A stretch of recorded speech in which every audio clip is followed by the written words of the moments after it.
Entonces, el siguiente orador, el doctor Eduardo Gudinas, de Uruguay, va a hablar sobre la dimensión ambiental de la ganadería, debates globales y exigencias nacionales desde una mirada latinoamericana. El doctor Gudinas, No, no soy doctor, ¿cómo? que no soy doctor, acordate. Acá decía doctor Gudinas, bueno, un error de imprenta.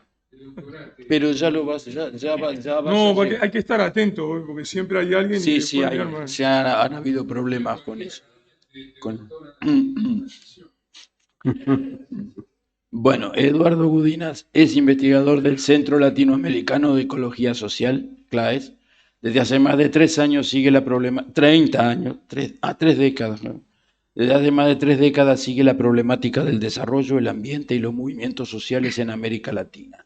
Fue el primer latinoamericano en recibir la cátedra Arne Naes en Ambiente y Justicia Global de la Universidad de Oslo, Noruega.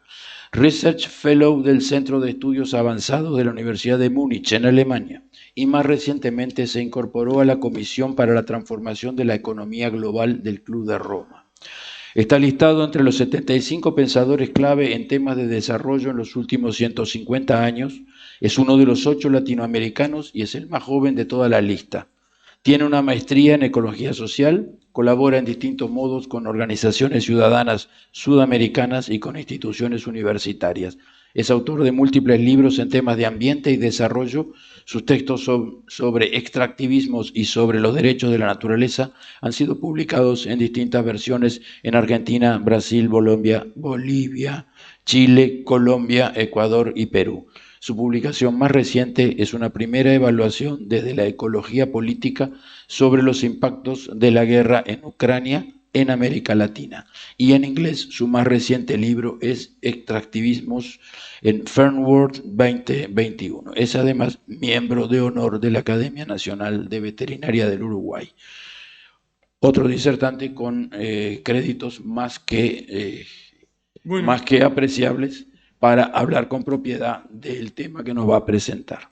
bueno, Adelante, muchas Eduardo. gracias por la presentación. Un gusto estar invitado aquí y también por la oportunidad para hablar de mi área de interés, que es ambiente y desarrollo, sobre los temas que me encargó la Academia de Veterinaria de Uruguay, enfocando qué papel juega o no juega la ganadería. Entonces, pensando en esta reunión, dividí en tres grandes rubros para hacer este recorrido con ustedes. El primer rubro tiene que ser un repaso sobre los impactos locales que tienen las prácticas, distintas prácticas ganaderas, los impactos que hay por extensión, sobre todo a nivel geográfico, espacial, de esas prácticas en nuevas regiones del continente, y los impactos que hay por la intensificación de esas prácticas. Y a su vez, esos tres componentes los voy a someter, mirar y reconsiderar en sus escalas nacionales, regionales y globales. Y entre las globales, por ejemplo, ustedes le han prestado mucha atención al cambio climático. Y ya que soy uno de los últimos, también voy a mechar cosas en reacción a las anteriores ponencias, para aprovechar. Entonces, no voy a repasar cada uno de los impactos, porque eso es para un curso, pero así sirve un listado para tener presente el paquete general y qué es lo que enfrentamos. Ustedes tienen ahí esquemáticamente representados los principales impactos ambientales de la cría de ganado, que ellos van desde alteraciones y afectaciones en los suelos, en las aguas y las pasturas, todos ellos muy conocidos. Dentro de esas afectaciones a nivel local hay un rubro especial que tiene que ver con bosques, especialmente por la atención que se presta a la situación de los bosques tropicales y subtropicales. Asociado a los anteriores, también aparece como un rubro en sí mismo, pero superpuesto con los anteriores, los efectos en la biodiversidad, o sea, qué otras afectaciones hay sobre la fauna y flora local. El tratamiento de efluentes, por ejemplo el de los tambos, y el tratamiento o los impactos que tienen medicamentos derivados de los medicamentos, por ejemplo específicos veterinarios, o lo que se llaman las sustancias nuevas que aparecen producto de diversos procesos de síntesis y que terminan en el ambiente. Cada uno de ellos tiene una larga historia de impactos y afectaciones. Entonces, un primer punto que quiero compartir con ustedes en la presentación es que la ganadería tiene múltiples impactos en múltiples dimensiones. Y esas diferentes dimensiones son abordadas y analizadas según distintas perspectivas disciplinarias, pero todas ellas tienen en común en esa afectación sobre el ambiente, y estos no pueden ser negados. Una cuestión que me llama la atención, por ejemplo, de las palabras que había antes, cuando se tratan algunas de las cuestiones se pone el énfasis, por ejemplo, en los impactos globales, y eso usualmente se refiere a los efectos que tiene relacionados con el cambio climático. Sin embargo, cuando yo repaso este abanico de efectos, hay otros impactos globales igualmente involucrados. Por ejemplo, observando los umbrales que tiene el planeta Tierra como gran ecosistema, la ganadería participa directa o indirectamente en afectar otros umbrales además del clima. Por ejemplo, los ciclos globales de nitrógeno y del fósforo, qué sucede con los ciclos globales del agua, y así sucesivamente. Entonces, los efectos globales de la ganadería no es solo el cambio climático, sino que incluye otros componentes y varios de ellos van a ser motivo de futuros tratados y convenciones en el futuro cercano. Por ejemplo, lo que tiene que ver con nitrógeno y fósforo, seguramente. Y hay otros ya en marcha, ya aprobados, con distinto éxito, por ejemplo, en biodiversidad, representado en la Convención de la Diversidad Biológica. Todos estos impactos tienen además una escala global, regional, continental, sudamericana. Porque también yo veo la prensa y a veces se salta de lo que pasa a nivel local, la contaminación o el desmonte en Salta, pongamos por caso, y se hace un gran salto a lo que ocurre en las discusiones sobre cambio climático, ahora por ejemplo en la COP27 en Egipto. Y como que la escala regional sudamericana desaparece y no recibe la atención que merece. Yo quiero acá presentarle un par de puntos para subrayar esa escala continental. Ustedes tienen ahí en rojo el área de deforestación, sobre todo por ganadería, en la Amazonía de Brasil. Lo verde es la Amazonía de Brasil, lo rojo es la deforestación. Yo estoy atrapado aquí, pero si no me... bueno, con mi voz creo que me oyen. Esto rojo... Bueno, lo rojo se llama el arco de deforestación amazónico, que en gran parte está ocasionado por un encadenamiento agrícola-ganadero.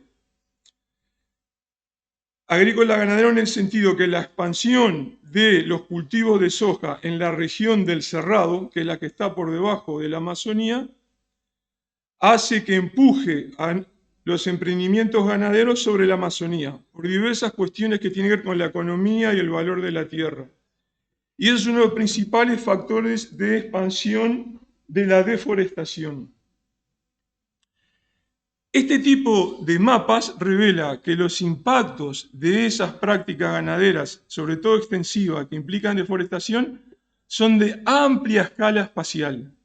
O sea, ustedes los representan en mapas de América del Sur o en mapas de Brasil o de Perú, de Argentina, así sucesivamente.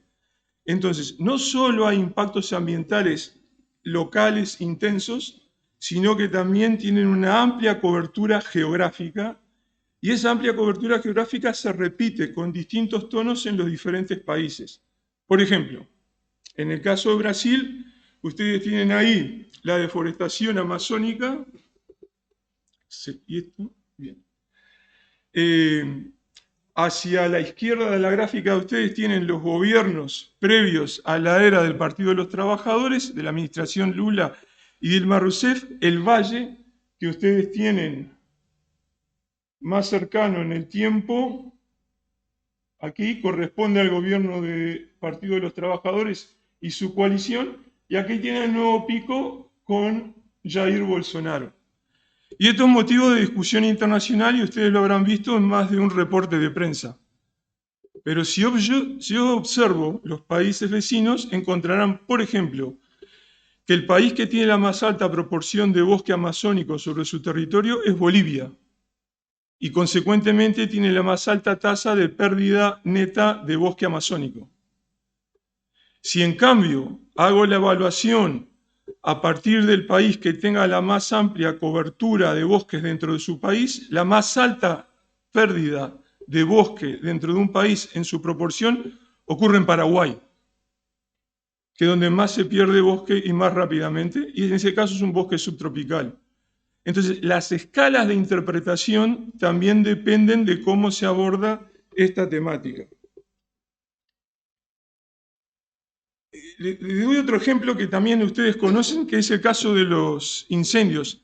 El mapa que ustedes ven ahí es una representación de los focos acumulados de calor que produje antes de ayer, antes de venir para acá, especialmente para ustedes. De los focos de calor, la gran mayoría corresponde a incendios del 8 al 15 de agosto. Casi 13.000 focos de calor en Brasil, casi 2.000 en Argentina, 964 en Bolivia y en Paraguay más de 8.000. Este es un problema repetido en todos los países. Este tipo de acciones vinculadas a la expansión y apertura de tierras para la ganadería también genera un altísimo impacto y motivo de mucha atención. Ustedes en Argentina lo conocen muy bien y todas las polémicas que hay alrededor de la ley y su aprobación o no para la protección de los humedales.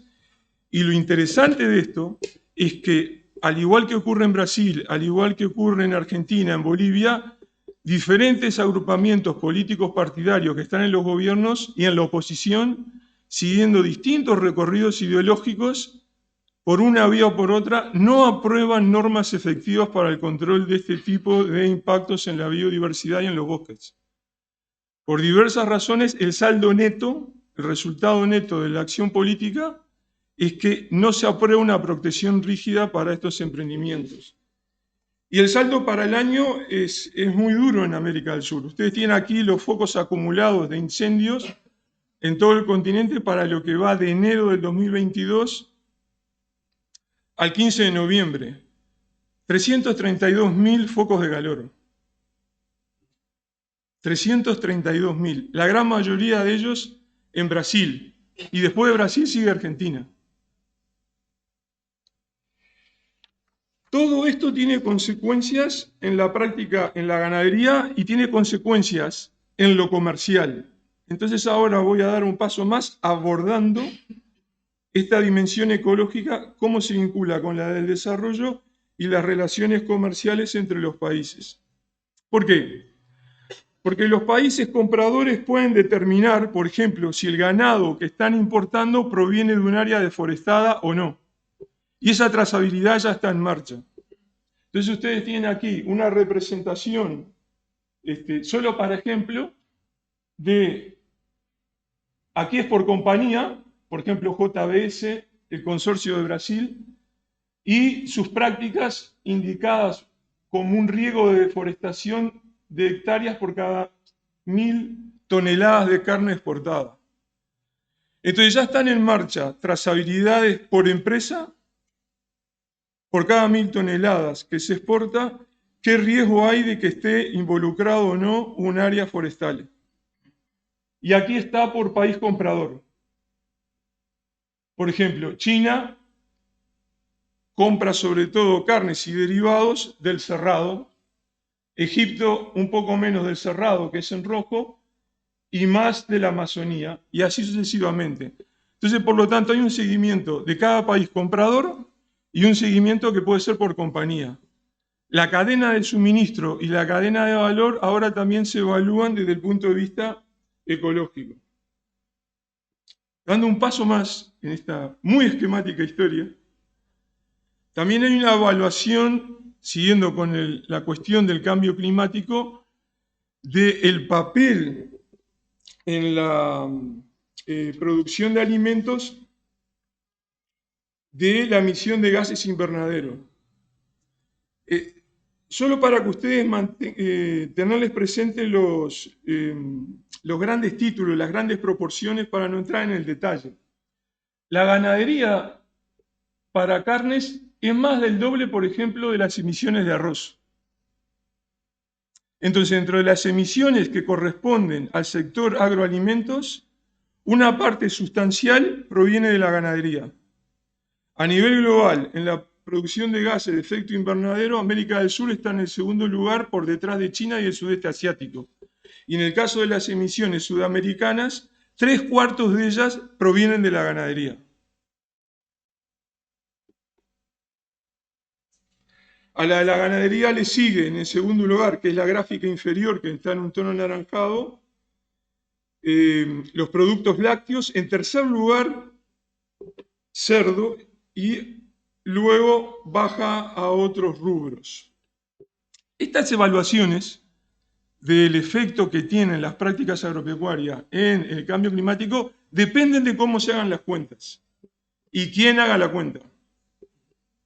Entonces, ustedes pueden tener que se evalúan las emisiones netas del enclave ganadero o solo del rumiante, que pueden ser dos de los tipos de evaluaciones más comunes, pero si se suman, por ejemplo, para el caso de la producción que recibe complemento de raciones o que ustedes conocen como feedlot, cuando yo sumo las emisiones que se originan en la obtención del forraje que se le da adicional al ganado, las emisiones de toda la cadena ganadera suben dramáticamente. Entonces, depende quién haga la cuenta, que se ponga o no se ponga, eso tiene connotaciones tanto comerciales como refleja la calidad o la perspectiva del análisis de esa evaluación. Y además, un cuarto punto es si en esas emisiones se incluyen aquellas que se originan en la expansión, sea horizontal geográficamente, talando bosque o por incendios, o la intensificación en vertical. Por ejemplo, ustedes estaban hablando de las reuniones de cambio climático. Bueno, el año pasado se descubrió, por ejemplo, que Australia en sus balances nacionales de emisiones de gases invernadero no incluía las emisiones de los incendios. Entonces, ¿qué se coloca aquí en esta cuenta final? Determinan los balances nacionales y tiñe las evaluaciones para los sectores. Buena parte de esta discusión, hasta hace muy poco, ponía su énfasis, en el caso del cambio climático, en las emisiones de CO2, de carbono. Está claro que el metano es el otro gran componente de emisiones del sector ganadero, del sector agrícola y también en otros cambios del uso del suelo. Ustedes tienen que del sector agroalimentario es la segunda fuente de emisiones de gas metano, que tienen un efecto sobre el cambio climático varias veces superior al del CO2. Otra vez aquí hay connotaciones que son ecológicas y productivas. Ustedes tienen aquí una representación de los grandes tipos de emisiones de metano, donde la principal fuente pertenece a la ganadería, 31%, le sigue el sector petrolero con el 26%. Los círculos concéntricos en diferentes tonos representan las capacidades con las tecnologías actuales de reducir esas emisiones, de mitigarlas. Entonces lo que se encuentra es que en ganadería puede haber reducciones viables en un 32%. Un 70% no tengo por ahora tecnología para reducirlo. Este 30% de reducción tiene que ver con manejo de los rodeos, con la ración que reciben de los rodeos, con el manejo del estiércol y así sucesivamente. En cambio, para el sector refinerías, gran parte es mitigable con las tecnologías actuales. Argentina, junto a Uruguay, junto a Brasil, junto a otros países, firmaron el año pasado un compromiso para la reducción de metano que fue promovido por la administración Biden en Estados Unidos. La administración Biden tiene un compromiso con sus votantes en su país para reducir estas emisiones de metano que sobre todo se enfocan aquí, en el sector petrolero. La firma de ese compromiso por Argentina, Uruguay y Brasil en los tres países despertó duras críticas del sector empresarial agropecuario, retratándolo algo así como que los iban a llevar a la crisis exportadora, ignorando estas posibilidades de mitigación. Más allá de estas prácticas, que son lo de los gobiernos, están las propias prácticas de las empresas importadoras y de algunos mercados de importación. Tomé esta como ejemplo, es similar a la de la ganadería, pero en este caso es sobre granos, por la sofisticación que hay, y es un ejemplo y más fácil de representar para el PowerPoint que les quería mostrar. Estas son unas evaluaciones que hace el Ministerio de la Transformación Ecológica en Francia, que obliga a la evaluación de los alimentos importados, de dónde provienen y de acuerdo a dónde provienen, según el puerto de importación, donde se hizo el cargamento, y a su vez ese puerto de donde recibió la mercadería, hacen una evaluación y determinan los riesgos que provengan de un sitio de deforestación. Aquí les presenté una tabla para la empresa Cargill, que es conocida para ustedes. Entonces, cualquier ciudadano, cualquier supermercado, cualquier broker entra a estas tablas, pone la empresa Cargill, es una captura de pantalla de lo que ustedes ven, y les origina esto, que está todo el ciclo de exportaciones del comprador. Y lo mismo se va a aplicar a la carne. La Unión Europea acaba de aprobar una normativa en ese sentido, que incluye a productos como soja, carne, cocoa, café, etcétera, que está en marcha y ya han terminado una primera evaluación, habiendo recibido más de 1.2 millones de aportes ciudadanos. Se ha convertido en la segunda consulta de política europea más comentada y evaluada desde que hay historia. Y ustedes tienen acá las importaciones en verde que se hacen a Francia de Cargill son aceptables, y las que están en rojo provienen de puertos que cargan en el sudeste de Brasil y se estima que vienen de áreas deforestadas en ese caso de Brasil. Medidas similares hay, por ejemplo, JBS Friboi, que les mostraba en otra lámina, sufrió un embargo de exportaciones de carne hacia la Unión Europea porque se determinó que hacían trampa en la trazabilidad del ganado y mezclaban ganado que provenía de áreas de deforestación en la Amazonía. Entonces los importadores, los supermercados, directamente le cortaron las importaciones. Entonces, al margen de lo que hagan las autoridades nacionales en nuestros países, al margen de los debates domésticos, las decisiones de otros países y las expectativas y exigencias de compra en esos otros países determina, desde un punto de vista ecológico, los flujos comerciales, en este caso para la ganadería. Dando un pasito más, ¿cómo evaluar esto? Porque ustedes me pueden decir, bueno, no es lo mismo, como se desprende de lo anterior, las emisiones de gases invernadero o la expansión de la ganadería que el impacto ambiental que genera la industria siderúrgica para hacer ciertos electrodomésticos que duran 4 o 5 años, los tengo que tirar y no son de necesidad inmediata. Entonces aquí les presento esto para tratar de ordenar esa discusión, donde los impactos que tiene la ganadería, comenzando por aquella primera gráfica que les presentaba, en el suelo, la biodiversidad, los bosques, etc., a nivel regional, a nivel continental y a nivel global, pueden ser evaluados en aceptables o inaceptables, según criterios que pueden ser ecológicos, económicos, sociales, etc., y que son parte de una discusión académica bajo ciertos parámetros de cómo se evalúa esto. A su vez, hay en paralelo y superpuesta un debate, una polémica, sobre cuáles de esos impactos detectados son justificables y legítimos y cuáles no. Entonces, por ejemplo, retomando tu presentación anterior del polo petroquímico ahí sobre La Plata, hay un debate académico en cuál es el estándar mínimo aceptable que yo voy a tolerar ciertos niveles de polución y dónde pongo el límite más allá del cual pasa a ser inaceptable el impacto que produce una refinería. Y entonces, en esa discusión participarán los académicos que vienen de la ecología, los que vienen de la medicina y así sucesivamente. Luego hay otra discusión en paralelo, que es cómo se mueve ese umbral de lo aceptable e inaceptable de acuerdo a otras consideraciones que incluyen hasta componentes morales, que van desde el sindicato que dice, no, súbame el umbral, porque si no me tienen que cerrar la fábrica y me quedo sin trabajo, hasta el otro extremo que pueden ser grupos veganos en Europa que dicen, no queremos que se importe nada de carne. Esos dos componentes están mezclados. Esta discusión me parece de lo más importante para abordarla y traté de representársela de esta manera.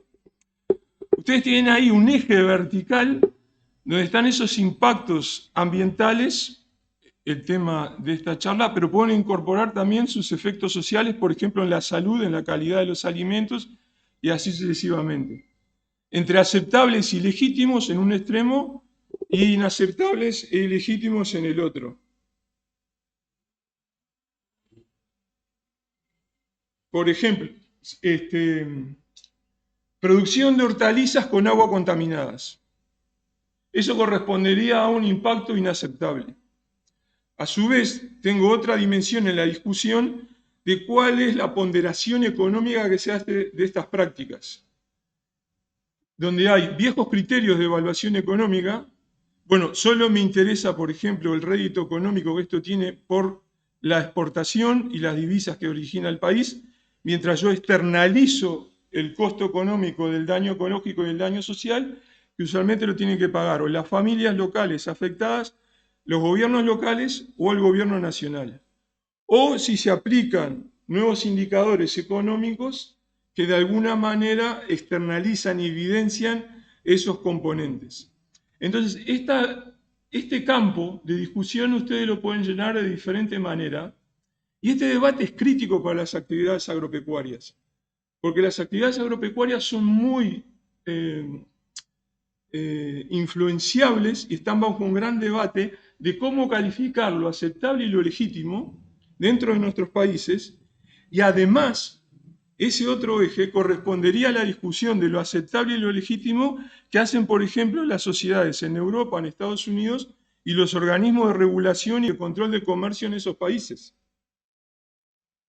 Entonces, buena parte del comercio y de lo que se produce en nuestros países muchas veces depende del debate europeo, pongamos por caso, del debate europeo de qué es lo aceptable y qué es lo legítimo, y no necesariamente de la polémica o de la toma de decisiones dentro de nuestras naciones.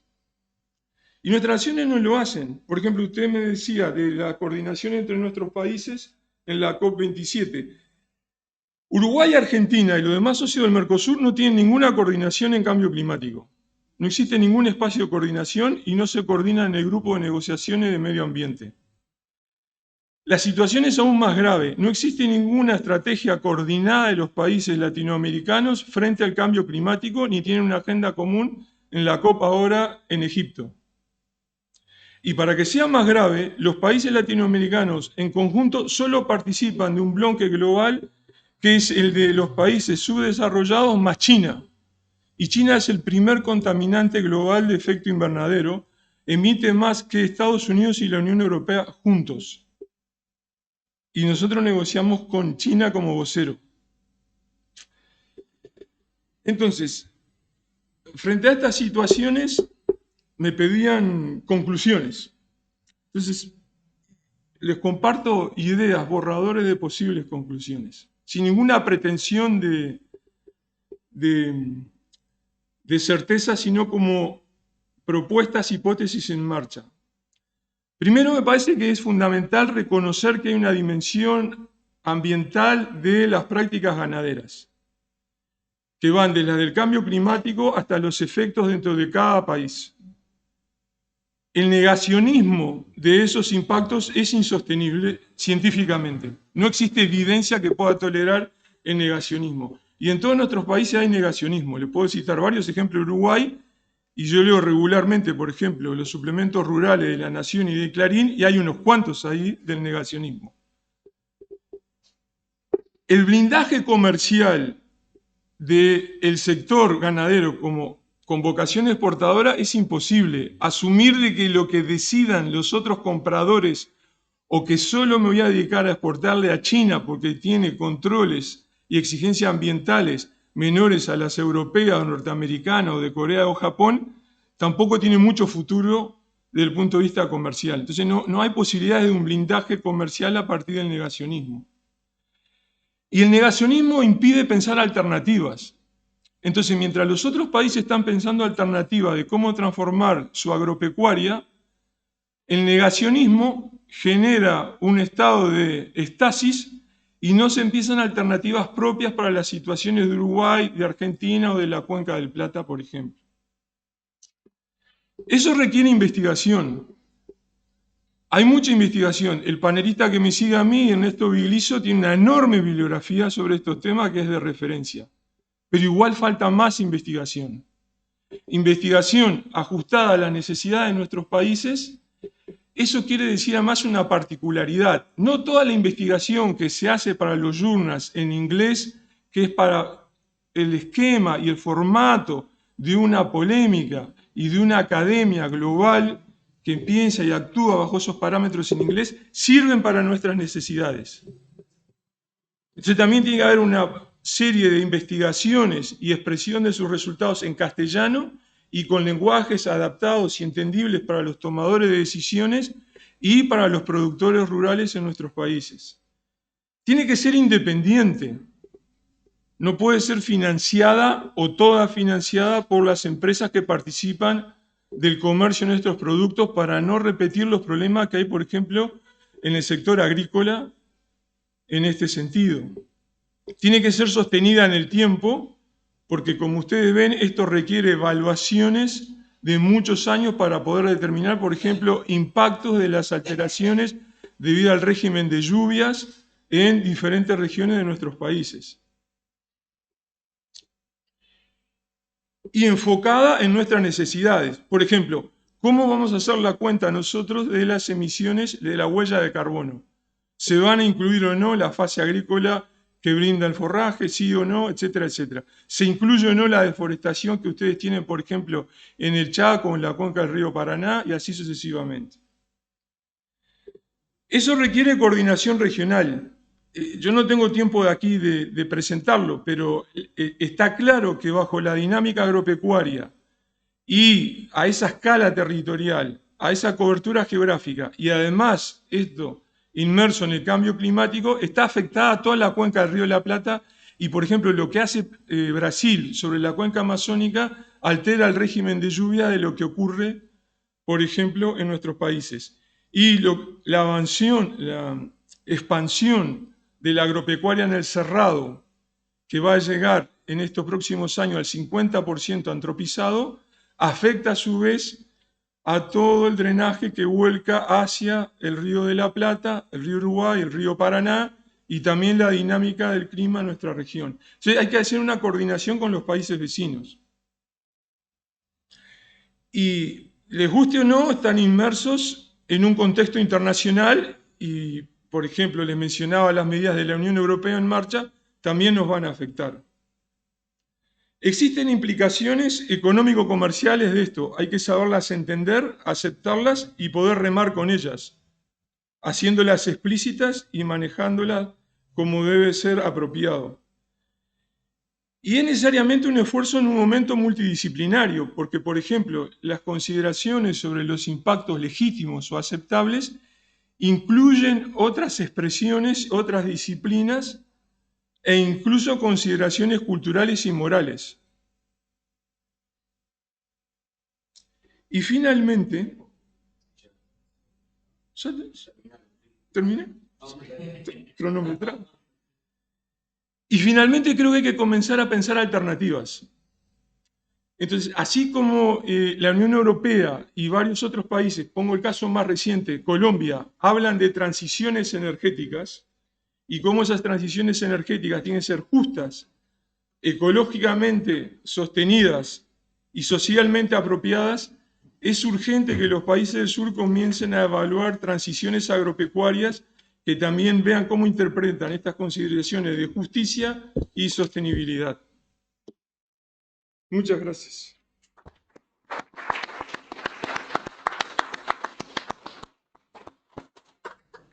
Excelente presentación, Eduardo. No esperábamos menos. Preguntas. No, era justamente eso. Bueno, ahí tenemos una primera. Y atrás después el doctor. Hay una tendencia. Nos pasamos el micrófono. No tiro ni. Me gustaría saber su opinión respecto a el manejo que está ocurriendo a nivel mundial de lo que se denominan las mesas de carne sustentables de los distintos países. O sea, Argentina tiene su mesa de carne sustentables, distintos países de América Latina y por supuesto la Mesa Global de Carnes, en el cual parte de los grandes grupos de trabajo es establecer los indicadores para evaluar todos los distintos parámetros que usted mencionaba recién y ver cómo podemos ofrecer a la sociedad una garantía de un producto, tal cual dice, sustentable. Bien, todas esas iniciativas me parecen positivas. Todas ellas necesitan evaluaciones independientes. Por ejemplo, los sistemas de certificación orgánica o de bosques necesitan también, a su vez, ser evaluados y monitoreados desde fuera para saber si efectivamente la certificación es correcta o no. A su vez, todas esas iniciativas de sustentabilidad en cualquiera de los sectores agropecuarios, todas ellas son riesgosas de caer bajo captura de lo que se llama el marketing verde. Que yo coloco el sello, pero no cumplo con el ánimo de que originalmente se lo planteaba. Entonces, cada uno de los países y cada uno de los colectivos participantes tiene que ver cómo determinar la solidez de su certificación. Para esquivarle al bulto a lo de la carne, pensemos un momento en el sector petrolero para ilustrar qué puede pasar en la carne. Por ejemplo, ustedes mencionaban Shell. Shell y otras grandes empresas, ellas están en una campaña de desinversión de los segmentos productivos que tienen mayor huella de carbono. Dice, yo me salgo porque quiero contribuir de alguna manera a la reducción de la huella de carbono del sector petrolero. ¿Pero qué hacen? Lo tercerizan a otros. Entonces, el paquete de emisiones sigue aumentando. Entonces, ese es el peligro con esas certificaciones. Y también con las certificaciones de afuera y las de adentro, porque muchas veces desde acá se critican las certificaciones o los controles de los países industrializados y dice, bueno, son trabas para arancelarias al comercio. ¿Otra pregunta? Sí, hay más. El doctor tenía una pregunta. Sí. Y la doctora después allá. Adelante.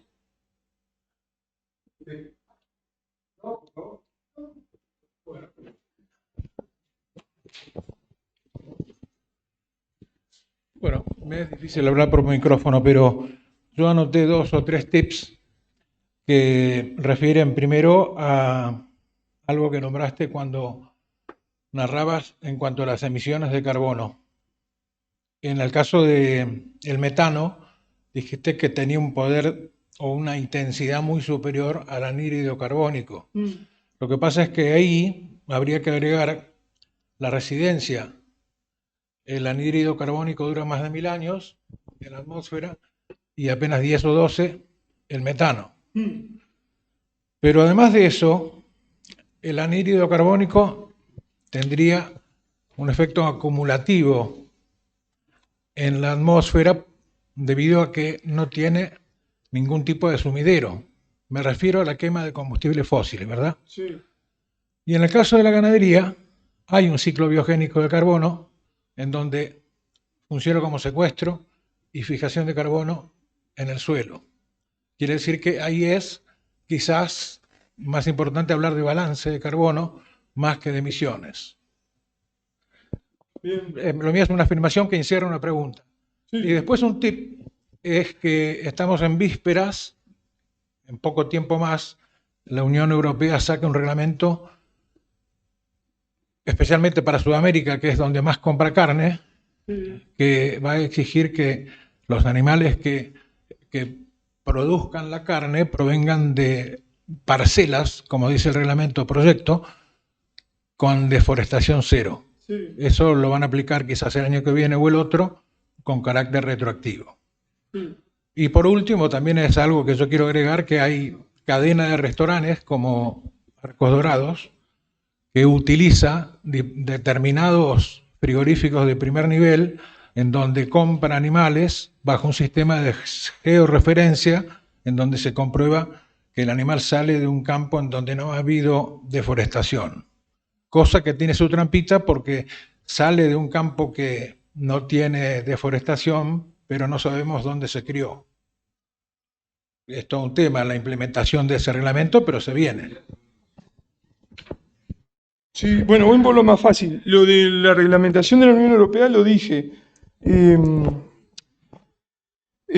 Vamos a pasar a lo del metano. El metano, según los cálculos del panel intergubernamental en cambio climático, es de 8,84 veces el efecto del CO2 en 20 años. Pero de 20, insisto, 84 a 87. Pero en un siglo es de 28 a 36. Sigue siendo más que el CO2. Y además, la derivación del metano es también derivar en CO2. Es como decae. Después, lo que usted dice del ciclo que se cerraría, el saldo neto sigue siendo de emisiones netas extra para la ganadería. Porque usted tiene millones de hectáreas y millones de cabezas de ganado. Por eso le mostraba el mapa. O sea, estamos hablando de unas escalas geográficas enormes. Entonces sigue siendo emisiones netas positivas. En el caso de la ganadería son tanto de CO2 como de metano. Y no les hablé de los nitrógenos para no deprimirlos, pero...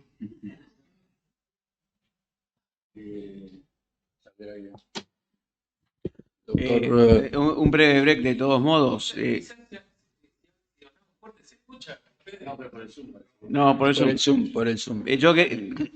Seguramente muchas de estas cuestiones las va a abordar el próximo disertante, que es Ernesto Begliso, sin Sí, duda. Particularmente vamos a- la cuestión del carbono en la ganadería. Doctor Salveraglio. No puedo menos que felicitarlo porque con gran claridad nos abrió los ojos de muchísimas cosas. Tendría 1000 preguntas para hacerle, pero quería preguntarle si en forma individual y en nuestro país, porque cada país es diferente, los productores rurales pueden mejorar su forma de trabajar para mejorar las condiciones ambientales, si hay errores que se cometen repetidamente, corregirles por parte del propio productor rural. Sí, trato de decirlo con modestia. Uruguay tiene una ventaja increíble, es que ya tiene aproximadamente la mitad de su área ganadera certificada como pastoril o un análogo. Alguien dicen, bueno, era lo que había advertido antes. Después hay una discusión si esas certificaciones son más o menos rigurosas.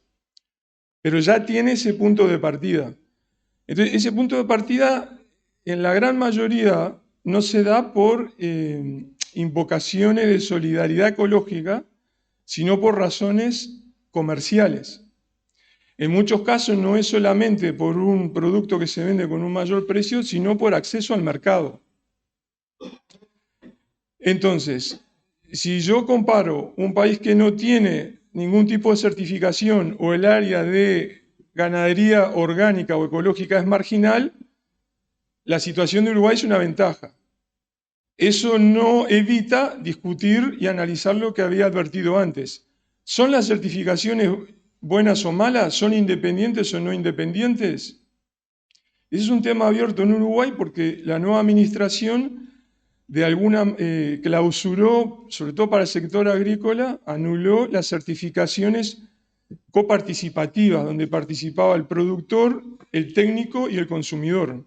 Las anuló y entró en un proceso de rehacerlas desde cero. Ahí hubo un retroceso. Usualmente las certificaciones más estables y rigurosas son donde participan todos los que están involucrados en la cuestión. O sea, está el productor rural, los consumidores y el técnico. Si es solo consultoría que viene del extranjero a darle el sello porque lo necesita el importador, ahí muchas veces hay problemas, sí. La otra ventaja de Uruguay es que el área del fildó también es pequeña, ¿no?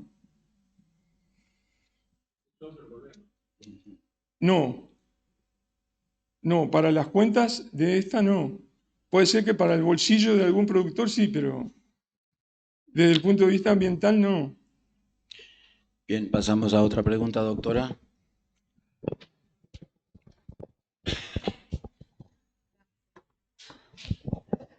Bueno, primero no soy doctora, soy ingeniera zootecnista. Bueno, a ver, me resultó muy familiar la presentación, dado que, bueno, yo vengo investigando justamente la posibilidad de poder integrar un sistema de trazabilidad de carne libre de deforestación en Argentina.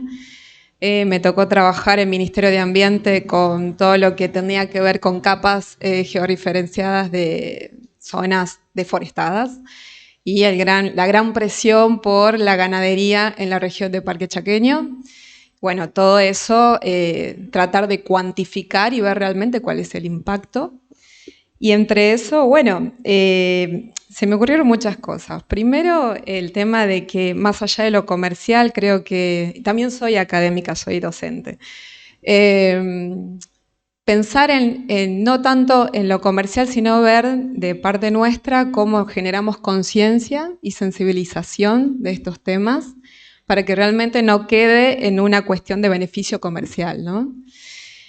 Como primer punto. Por otro lado, dentro del abanico que vi de la primera presentación, que hablaste de los distintos impactos, se me ocurría, tipo, como para agregar otro elemento, otro componente dentro del ambiente, el impacto social.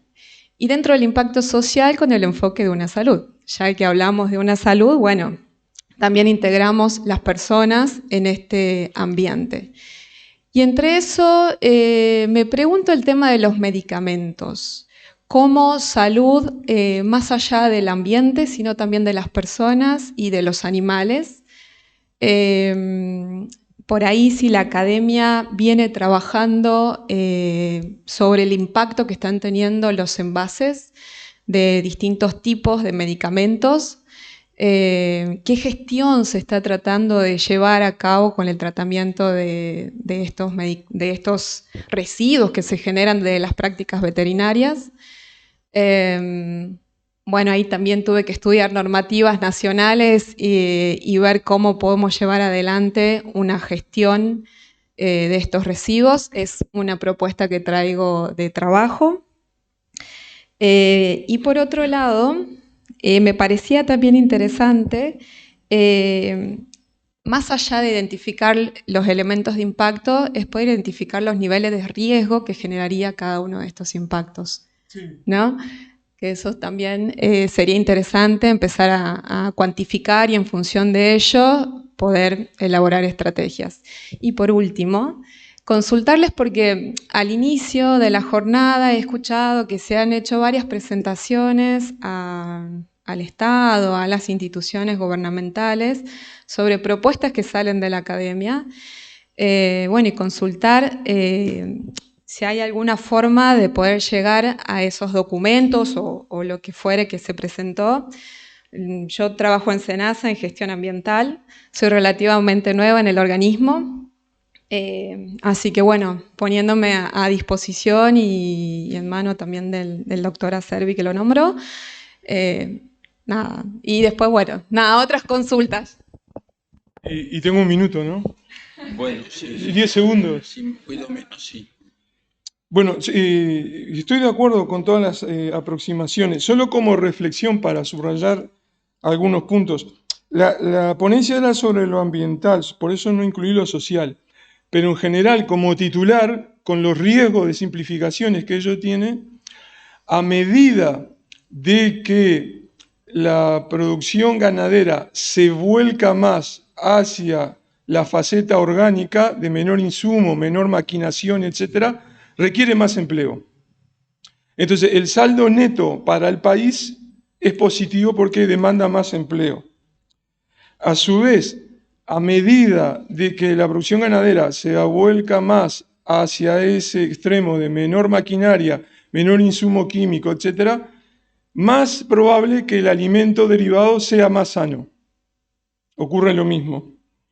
Y además, la eficiencia, medida desde el punto de vista energético, también mejora. Porque, bueno, los agrónomos y los veterinarios lo saben bien. Por cada unidad extra de producto que yo obtengo, la necesidad de insumo energético, en agua, en recursos, es mayor proporcionalmente, cada vez mayor, por los rendimientos decrecientes. Entonces, en un planeta que va a la despetrolización, y una discusión en marcha en varios países, refuerza eso la necesidad de pensar cómo sería una ganadería despetrolizada para el futuro inmediato. Mi punto es, yo no quiero venderles una solución, mi punto es que si no lo discutimos nosotros, vamos a terminar copiando, por ejemplo, el esquema de despetrolización de la Unión Europea. Entonces, mi punto es que hay que comenzar ya ese debate sabiendo que va a haber opiniones muy diversas y distintas, ¿no? Una pregunta tengo y un comentario. Una pregunta bien concretita a los efectos de mitigar un poco el impacto negativo de muchas de las gráficas que nos has presentado. La de los focos de calor. Tú presentaste ahí el plano de Sudamérica con todo lleno de puntitos de focos de calor. ¿Cuál? Ahí está. Qué efectividad, por favor. En ese plano, ¿cuáles focos de calor son provocados por el hombre y cuáles son naturales? Porque tengo entendido que hay una enorme cantidad de focos, incendios naturales en la Amazonia. ¿Se conoce el porcentaje, la proporción? No, te diría, todos son hechos por el hombre. La situación de focos naturales es marginal, y más en la Amazonía. Podría ser en algunos lugares subtropicales y áridos como el bosque chaqueño más seco, o en algunas zonas de los bosques áridos del sur de Bolivia. Pero en la Amazonía no. Y además hay un correlato con medidas y acciones político-comunicativas. Por ejemplo, en el primer año de gobierno, el presidente Jair Bolsonaro de alguna manera dio una cobertura a lo que los ganaderos del arco de deforestación llamaban el Día del Fuego. Entonces hubo un día que esas gremiales presentaron como el Día del Fuego y simultáneamente iniciaron quemas para blanquear territorio. Pero sí es cierto de que hay una práctica tradicional de origen campesino indígena que es de quema y corta a pequeña escala, que es con la cual la familia indígena o campesina liberaba el chaqueo, o en el caso del Río de la Plata, la quema de humedales, de pajonales, para liberar para el ingreso de ganado. Pero eso era para niveles de prácticas familiares o comunitarias, pero no esto. Yo he estado en época de incendio y, por ejemplo, no se puede respirar, los aeropuertos están cerrados, ustedes no ven más allá de 100 metros, la situación dura días y días, es dramático. Gracias, Eduardo. Bueno, un pequeño comentario folclórico debido a mi deformación profesional. Utópicamente, la forma de controlar, de limitar o de eliminar la producción de metano por parte de los preestómagos de los rumiantes es evitar la formación de metano. Yo trabajé mucho tiempo en toda la parte de fisiología digestiva y metabolismo y microbiano y todo. Y me enteré hace muchos años que es posible transformar el metano CH4 en ácido acético, o sea, un doble propósito muy beneficioso, CH2, CH3. El ácido acético es el ácido graso volátil que aporta más energía a todo el organismo del animal. Y encontré artículos científicos publicados de grupos, creo que eran japoneses, que habían posibilitado la transformación, habían encontrado cepas bacterianas que transformaban el CH4 en CH2, CH3. Eliminaban el metano, por un lado, y aumentaban la producción de ácido, del ácido acético. Doble efecto favorable. Bárbaro, lo publicaron todo in vitro. Cuando fueron a inocular esas cepas bacterianas en los preestómagos, se encontraron que era imposible, porque es tal la simbiosis del ecosistema existente dentro de los preestómagos con los miles, centenares de miles de cepas bacterianas, protozoarios, hongos, levaduras, que fue imposible que esa cepa bacteriana tan efectivas colonizara el rumen. Y lo dejaron caer. Después no seguí buscando, pero sería una pegada impresionante el conseguir esa transformación a nivel de los preestómagos del rumiante. Comentario al margen, perdonen la intervención. Bueno, gracias. Sí,